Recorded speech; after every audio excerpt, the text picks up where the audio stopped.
मेरी बहू। एक बहुत ही पुराना गांव था जहां लोग पुराने रीति रिवाजों के तहत अपना जीवन व्यतीत करते थे। गांव में किशोर अपने माता पिता और पत्नी के साथ रहता था।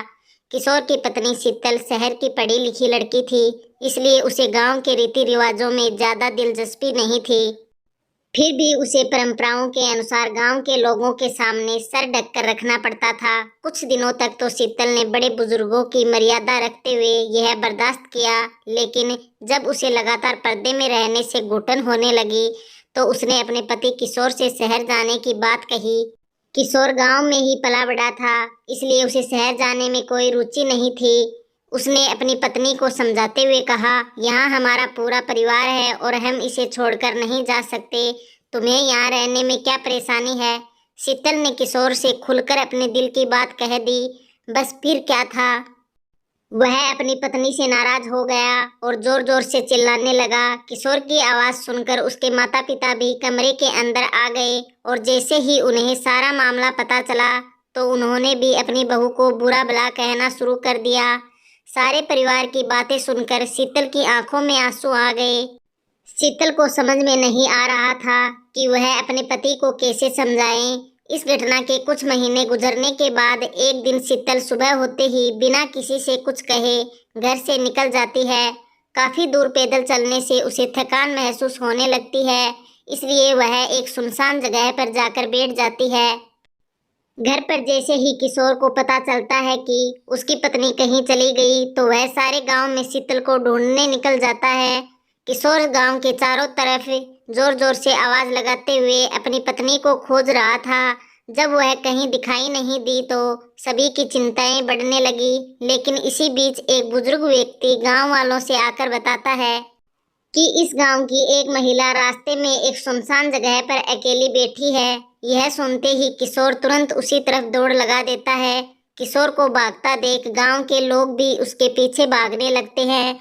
जैसे ही किशोर शीतल के नजदीक पहुंचा, उसे देखते ही उसके होश उड़ गए, क्योंकि शीतल अपने बिखरे बालों के साथ मिट्टी से खेल रही थी।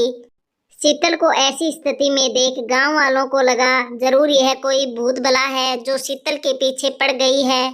सभी ने शीतल को काबू में करने की बहुत कोशिश की, लेकिन शीतल सभी को धक्का मारते हुए जोर जोर से रोने लगी। उसके रोने की आवाज किसी पुरुष की तरह लग रही थी। जैसे तैसे करके शीतल को घर लाया गया। गांव के सभी लोगों को शीतल की हरकतें भूतिया गतिविधि की ओर इशारा कर रही थी, इसलिए सभी ने तांत्रिक बुलाने को कहा। किशोर ने अपने कुछ रिश्तेदारों की सलाह से एक जाने माने तांत्रिक को बुलाया। तांत्रिक ने आते ही चारों तरफ एक घेरा बनाया और खतरे से बचने के लिए सभी को उस घेरे के अंदर रहने को कहा और शीतल के कमरे में अकेले ही चला गया। अंदर पहुंचते ही उसने शीतल को चेतावनी देते हुए कहा, साफ साफ बता दो यह नाटक क्यों कर रही हो, नहीं तो तुम्हें बहुत तकलीफ होगी। शीतल तांत्रिक को देखते ही आक्रामक होने लगी। तभी तांत्रिक ने शीतल के बाल पकड़कर दोबारा कहा, मैं अच्छी तरह से जानता हूँ भूत प्रेत नाम की कोई चीज नहीं होती। मैं कई वर्षों से इसी तरह लोगों के भ्रम को दूर करता आया हूँ। तुम्हारे घर वालों को समझाना मुश्किल है, लेकिन तुम अच्छी तरह से जानती हो कि तुम यह नाटक कर रही हो। तांत्रिक की बातें सुनते ही शीतल की आंखों में आंसू आ गए और उसने रोते हुए अपना झूठ कबूल कर लिया। शीतल ने तांत्रिक को बताया कि वह शहर की पढ़ी लिखी लड़की है, उसे ज्यादा बंधनों में रहना पसंद नहीं।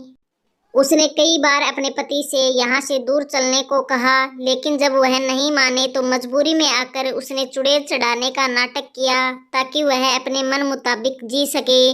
दरअसल तांत्रिक एक वैज्ञानिक था जो कई सालों से भूतों के नाम पर फैली हुई अफवाहों की सच्चाई दिखाने के लिए रिसर्च कर रहा था और उसी वजह से उसने तांत्रिक की वेशभूषा अपनाई थी। उसने शीतल को सबके सामने चुड़ैल की हकीकत बताते हुए माफी मांगने को कहा।